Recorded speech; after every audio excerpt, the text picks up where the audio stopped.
We have this in here. My mom gave it to me. My mom? Not you. My mom. It wasn't me. I think it was my mom. Haley? Haley or my mom, they're the only two people that have given me hats for this. Gave me this, and I've never been able to figure out a moment with it, and Mariah put it in my hand. So we can still all see it. So, shout out to Mulan.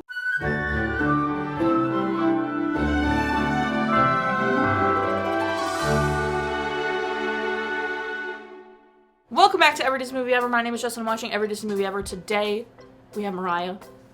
Hello. And we're going to talk about Mulan! Yay! Yay! Also, before anyone asks on this video, well, by the time you're watching this, I will have seen the live action. Mm-hmm. But when I'm filming it, I'm 2 days out of seeing the live action. So, just so everybody knows, for the end of January, I'm filming this at December 1st. So, I haven't watched Mulan, the live action yet. But by the time this is out, I will have, and we can talk about it. Okay. Great, let's go! Mulan is a 1998 animated theatrical release. It is directed by Tony Bancroft and Barry Cook. Tony Bancroft, I covered in the video about The Lion King, which, funnily enough, you were in. I was. And that'll be listed in the link in the description. Barry Cook is best known for Arthur Christmas, Beauty and the Beast, Aladdin, and this. There are 10 supervising animators, 5 of which I've covered in many previous videos. They'll be listed and linked in the description. The other 5 are Tom Bancroft, Bruce Johnson, Barry Temple, Jeffrey Mace Varab, and Press Romanios. Tom Bancroft is best known for Atlantis, Aladdin, Lion King, and this. Bruce Johnson is best known for Aladdin, Pocahontas, Brother Bear, and The Lion King. Press Romanios is best known for Aladdin, Princess and the Frog, Beauty and the Beast, and Pocahontas. Barry Temple is best known for Aladdin, Atlantis, Lilo and Stitch, and The Lion King. Jeffrey Moss Varab is best known for Dawn of the Planet of the Apes, Titan AE, Casper, and The Fox and the Hound. Mulan was edited by Michael Kelly, and Jess covered him in Rescuers Down Under. Link is in the description. The music is by Jerry Goldsmith, Matthew Wilder, and David Zippel. Jerry and David I've covered in previous videos. They'll be listed and linked in the description. Matthew Wilder is best known for The Transporter, Pretty Woman, He's Just Not That Into You, and this. The film is written by Rita Shaw, Chris Sanders, Philip Lazevnik, Raymond Singer, and Eugenia Bostwick. Rita Shaw is best known for My Little Pony the Movie, Super Puyo Puyo 2, Toy Story 2, and this. Chris Sanders is best known for Lilo and Stitch, How to Train Your Dragon, The Croods, and this. Philip Lazevnik I covered in the video about Pocahontas. The link will be in the description. Raymond Singer is best known for Child's Play 2, Star Trek 4, The Voyage Home, Remington and Steele, and this. Eugenia Bostwick is best known for Iron Jawed Angels, Joseph King of Dreams, Beyond Obsession, and this. As a lot of you know, this movie is based off of an ancient Chinese folk tale, and it caused a little bit of disturbance in China because it wasn't faithful to the original folk tale. And that is the whole purpose of why the live action is completely unlike this movie. It doesn't have the songs, it doesn't have Mushu, etc. It tried to pay a lot more tribute to the original Chinese folktale instead of making it very Disney-wise with a little bit of the spice of the original. So I did want to walk through what the original story or ballad is. We're not going to be doing the shall we compare moment because it's really short and it's more history than it is actually taking you through the story. Mulan is a folk heroine, and her story originates in the North and South dynasties, which is from the 4th to 6th century AD. So the legend is very similar to the movie. In some cases, she takes her father's place in the army because he's ill and she doesn't want him to go. She disguises herself as a man, and she does have very distinguished military service, but the main difference is in the legend. All of her comrades don't find out she's a woman until she's home and everything is over. Obviously, the movie is different. It's the whole climax of the film is he finds out it's Mulan and, it's a big deal. But in the original tale, as it has morphed, those main points are she disguises herself as a man, she has a very distinguished military service, she's offered a high place in office with the emperor, or leader of the dynasty. She refuses because she just wants to go home, and when she gets home and reveals herself to be a woman, all her comrades are like, what? And that's basically the story. The first original written version of it is the Ballad of Mulan, and it was somewhere between 386 AD and 535 AD.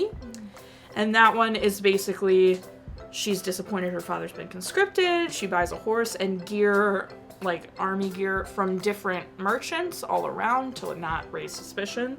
Like if she went to one place and was like, I want a full thing of armor and I want a horse, they'd be like, what? Like, no. So she leaves her family and fights the enemy. A lot of generals die.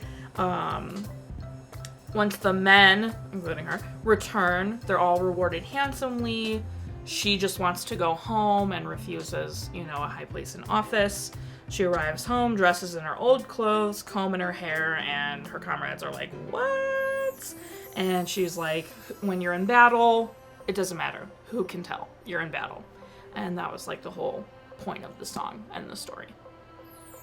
Interesting. So I feel like Mulan hits some of the points, but obviously by adding Mushu and a cricket and making, it was considered a little bit disrespectful to the original tale because of how long this tale has been around. I mean, 386 AD, it was the first time it was written down, right. Which means the story was being told for how long? Who knows? Crazy. The film stars Ming-Na Wen, B.D. Wong, Eddie Murphy, Harvey Fierstein, Gede Watanabe, Jerry Tondo, James Hong, Miguel Ferrer, Lea Salonga, and Donny Osmond. Ming-Na Wen plays Mulan and is best known for Marvel Agents of S.H.I.E.L.D., Final Fantasy: The Spirits Within, Street Fighter, and this. B.D. Wong plays Shang. He's best known for Jurassic Park, Jurassic World, Mr. Robot, and this. Eddie Murphy plays Mushu, and he's best known for The Nutty Professor, Dreamgirls, Harlem Nights, and Coming to America. Harvey Fierstein plays Yao. He's best known for Mrs. Doubtfire, Torch Song Trilogy, Independence Day, and this. Gede Watanabe plays Ling and is best known for 16 Candles, UHF, Gremlins 2, and this. Jerry Tondo plays Chien Po. He's best known for Nick of Time, Drop Zone, Beauty and the Beast, and this. I love Chien Po. Because he says it doesn't matter what she looks like. It only matters what she cooks like. James Hong plays Chi Fu and is best known for Big Trouble in Little China, the Kung Fu Panda series, and Blade Runner. Miguel Ferrer plays Shan Yu, and Jess covered him in the video on Blank Check. Link is in the description. Lea Salonga is the singing voice for Mulan, and I covered her in the video about Aladdin. The link will be in the description. Donny Osmond plays Shang's singing voice. He's best known for Joseph and the Amazing Technicolor Dreamcoat, Donnie and Marie, Going Coconuts, and this. Walt Disney Feature Animation had about 40 to 50 employees in 1989, and they were only originally meant to assist on films and work on shorts, but after a lot of success on Beauty and the Beast and Aladdin and Lion King, they were given an opportunity to do their own feature. Disney had two options, a movie called China Doll and a story based off the ballad of Mulan, and then Disney decided to combine the two. Schumacher met with Barry Cook, and they both decided that Barry Cook would be the director of Mulan, but Tony Bancroft was promised that he would be able to co-direct a film after his work on Hunchback, so he ended up being partnered up with Barry Cook, and they became the directors of Mulan. In 1994, a group of animators went to China to just study the culture, the art, the scenery, the architecture. Yeah, to help influence the culture. You said the culture. Yeah. The original concept, yikes, was actually a romantic comedy between Mulan and Shang, and she was betrothed to Shang and didn't want that and ran away. Oh. Chris Sanders got assigned to Mulan and was very upset, so furious about the concept of Mulan that he suggested the story be changed, and to the point where he was begging for the story to be more faithful to the original ballad, to basically have Mulan leave home for the love of her father, and that basically had everyone stop right where they were with the story and decide that they wanted to change her character to be more loving and selfless and basically more appealing person.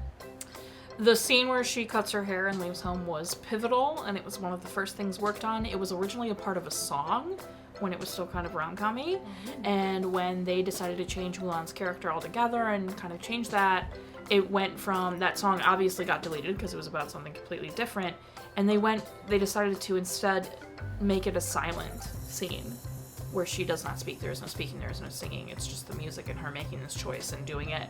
And it was one of the first things they finished. Like, the first things they sketched out, like, did a rough animation of, and showed it to Schumacher and Schneider, who were both really impressed and said, yes, okay, this is definitely the path we should be on. Initially, Mulan didn't have any animal companions, and that was because the original legend didn't call for that.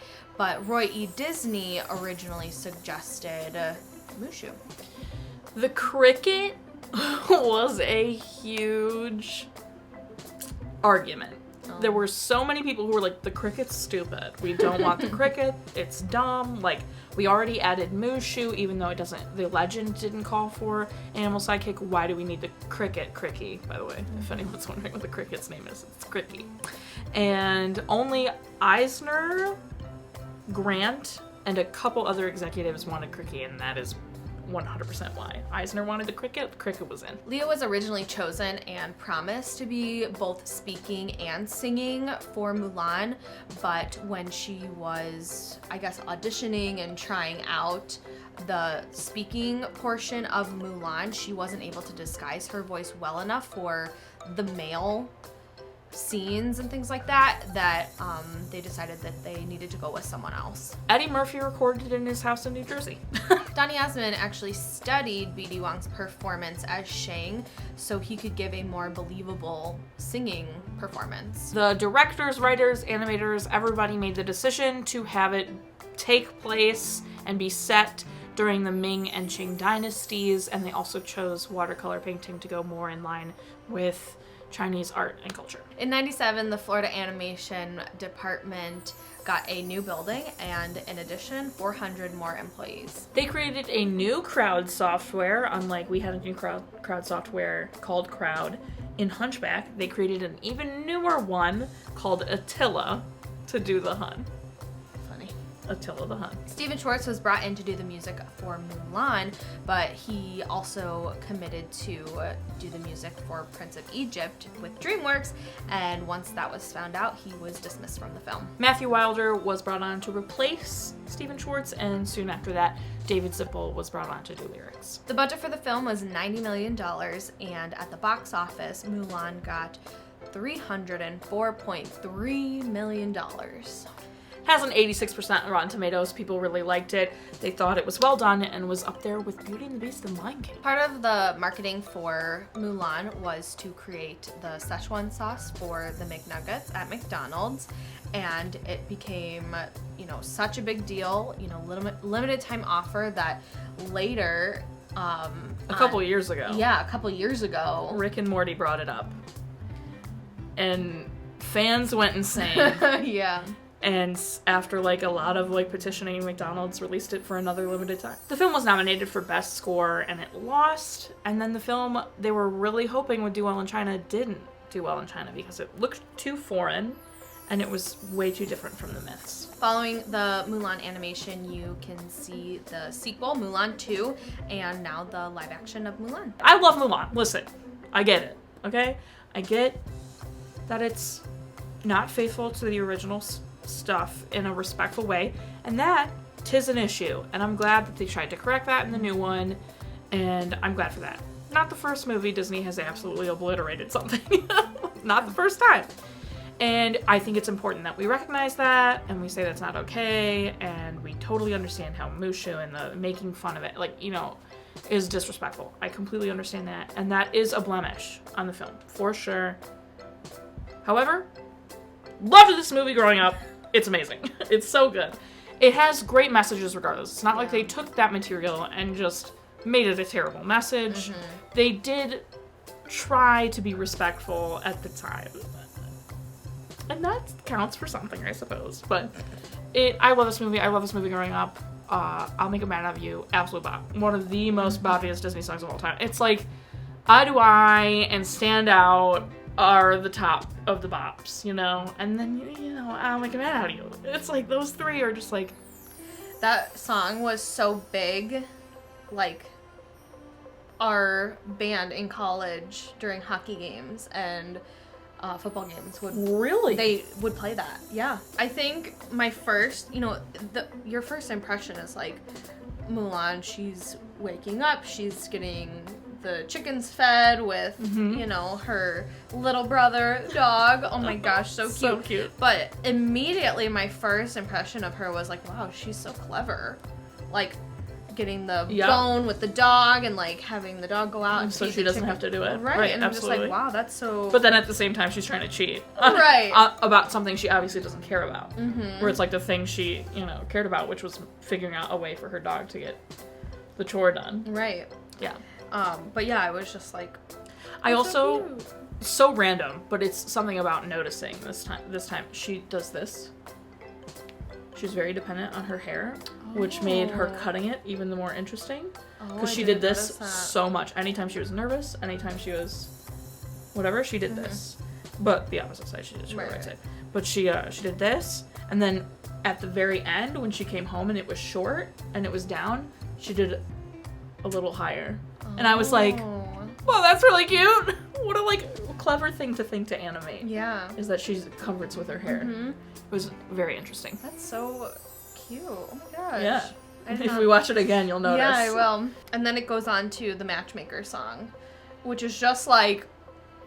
There are so many songs in this movie that have such misogynistic and sexist lyrics, and I kept having to be like, yo, these lyrics make me so mad, but it's the point. It's the point. It's that is absolutely the point, and that's why it's okay, because the whole point of the film is to be like, screw everything all those songs just said. Yeah. You can do whatever you want. Yeah. I even, noted some things. It was, the fact that, she has to be matched with someone to uphold her family honor. Yep. I was just like, oh my gosh.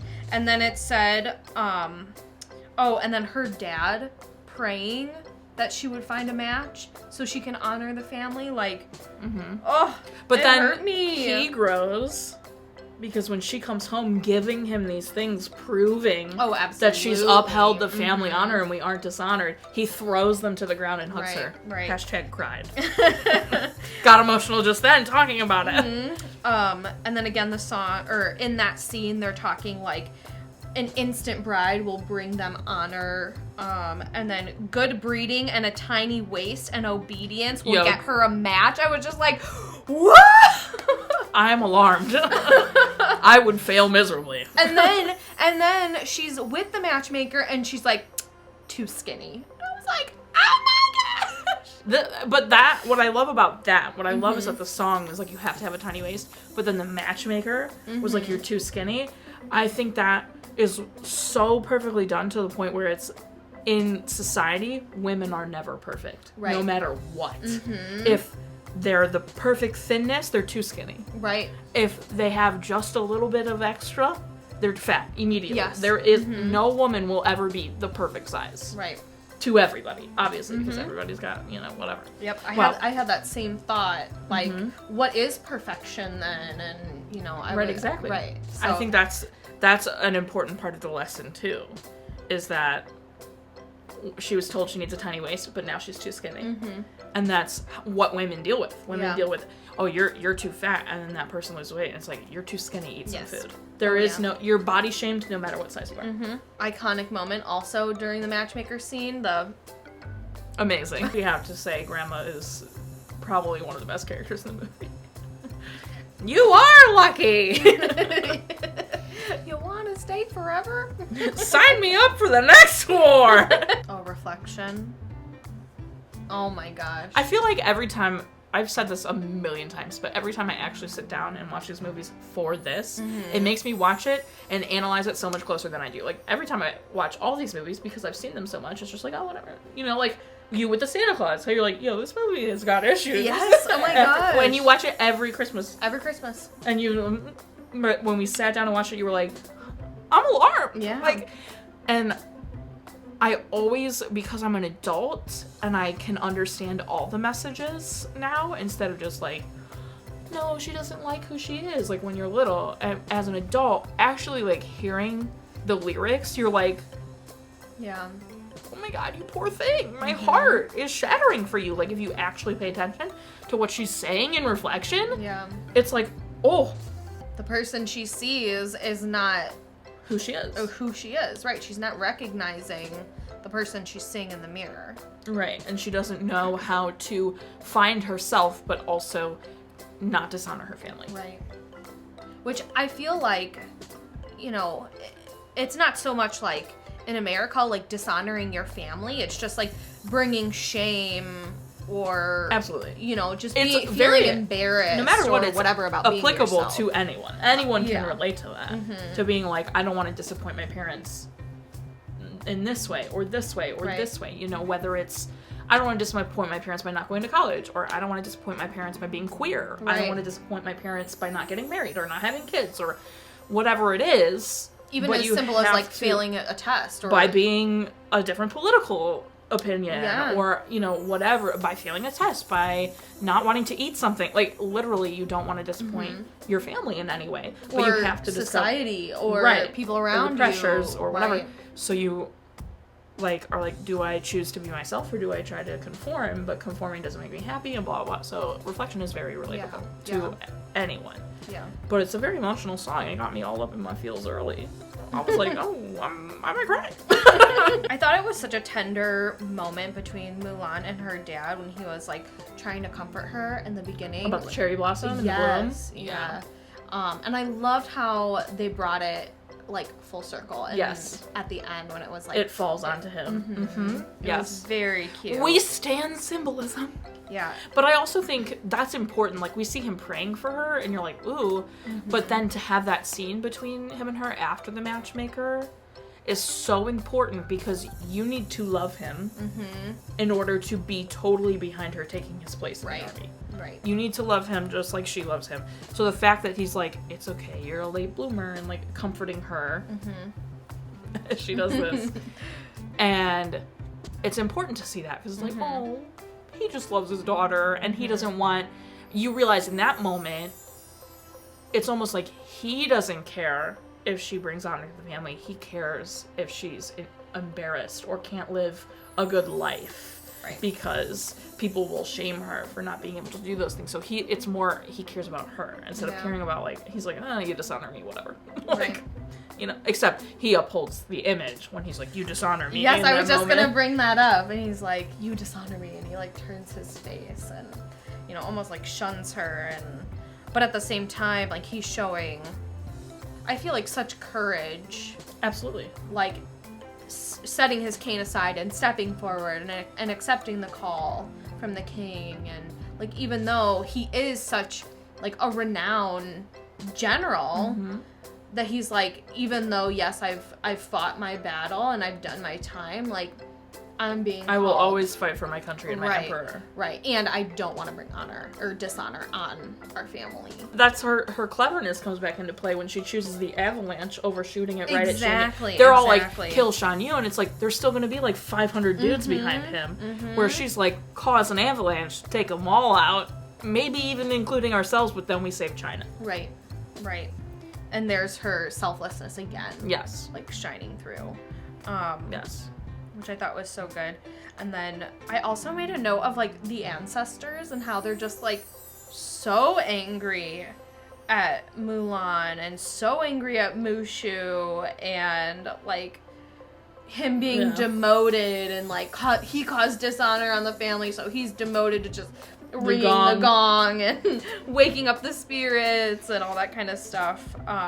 But then again, there's also that shift at the end where they're like celebrating Mulan and Mushu. I thought that was very very interesting. It's like things change so quickly. I think it's what is also a really good message is I think it shows how tough she can be and how clever she can be, but also how compassionate she is, because like when Shang is feeling, I think you're a great captain. Yeah. For what it's worth, I think you're a great captain. And then when he's upset about his dad, she's the first one to approach. Yes. And like, she pays her respects to where he placed his dad's helmet.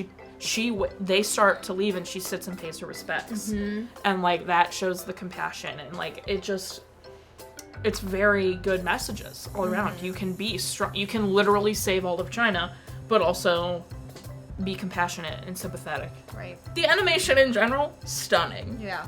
so beautiful. Some of the lighting choices, like when she's coming up the pole and the sun is coming up at the same time and she comes into the light. Beautiful. 10 out of 10. The flame, like the burnt down town and city, breathtaking. Yep. The crowd of the Huns coming over, it's like the Lion King Stampede on steroids. Yeah, absolutely. All stunning. All beautiful work. The acting, incredible. Yeah. Even, like, some of the, like, scenery shots that they have are just very beautiful. And there's one scene where some of the army, they're going out and you see them leaving the palace, and there's, like, reflection of the horses on the water. Yes. And, like, that was very beautiful. Yes. Cried when the Emperor and all of China bowed to her. Dead. I knew I was going to be emotional, and then he bowed, and I was like, oh no. And then when everyone bows, well, first of all, as the Emperor comes down and Qianpo, Yao, Ling, and Shang all block her and get in front of her, like, you ain't taking her. Like, she just saved the Emperor and China. Like, get out of here. And Chifu's like, because Chifu's the worst. And the Emperor's like, take his job. He's the worst. Oh my gosh. I was gonna say, like, when Chifu, like, reveals her in front of the troops, I'm like, wow, like, that is just so disgusting. Well, to him, he's thinking she's going to die. We're going to kill her right now. But, because she has done something so criminal. But, like, she's naked, right, essentially, exactly. except for the wrap around her chest. And that's so not okay during that time. Oh my gosh. I was just like, wow, like, you're gonna kill her, but then you have to, like, do that, insult to injury. Yeah. Just, like, where's the dignity? But that's the point. That's the point. Yeah. He's like, you're worthless because you have broken the law and blah, blah, blah. But no, when the Emperor bows to her, I'm a mess. This film, a fantastic message, great music, beautiful animation, and it was funny. And it there's a parent death. And I cried. She did not cry. I did not cry. Okay, what would you rate it? Probably like an 8 out of 10. 8 what? Oh, mooshes? Crickies? Crickies! Cute. Chianpo. Dumplings? Dumplings. Ooh, yum. We're getting big bowl. Oh my god! Okay. My final rating is 9 mooshes, crickies, Chianpos, dumplings, whatever we want to say, out of 10. Our total movie count is... Parent death total is... Our cry count is... If you want to keep up with what movie I'm watching, you want to follow me on Instagram so you'll find out what movie I'm watching when I put up videos for Monday and Friday, and sometimes Wednesday. You can't follow Mariah on anything. She's mine. Sorry. But... go back and watch Vlogmas, because she lives with me now, so she was definitely in that every day. Pretty much. So if you need more Mariah content, go on over there. Unless I'm working, but even then... You'll still be in it get a briefly. little snapshot. Yeah. Join Patreon. Yes. Buy merch. Yes. Do it. You won't regret it. True. Disney. That's not my merch, but she got that in Disney World when we went. I did. Oh, wait. Comment, like, subscribe, and shove you are. So you, well, until next time, comment, like, subscribe, and I'm you are, so you do, and don't be shan you about it, 100%. Yeah. Flash of drums, a flash of light, my golden coat flew out of sight, the colors faded into darkness, I was left alone. Ooh, I'm sorry, I didn't know you were there, I had my eyes closed. May I return to the beginning. My mom just, like, comes running down. I was like, why are we singing Joseph?